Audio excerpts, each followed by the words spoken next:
ជាបឋមក៏សូមធ្វើការជម្រាបសួរទៅកាន់ពុកម៉ែបងប្អូនទាំងអស់គ្នាដែលបានចូលមកទស្សនានៅការចែកតម្រុយទៀតហើយដែលថ្ងៃនេះផងដែរក៏បានយកលេខធំចំនួន3គ្រាប់ដូចជារាល់ដងយកមកធ្វើការណែនាំជាតម្រុយជូនទៅកាន់ពុកម៉ែបងប្អូនទាំងអស់គ្នាហើយសម្រាប់តម្រុយឆ្នោតលេខធំទាំងអស់នេះគឺសម្រាប់នៅថ្ងៃទី7 ខែ8 ឆ្នាំ2026វងសូមលេខធំ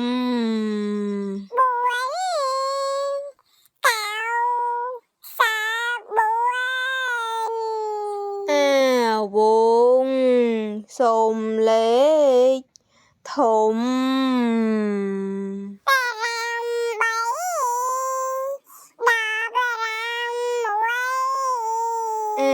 វងសូមលេខ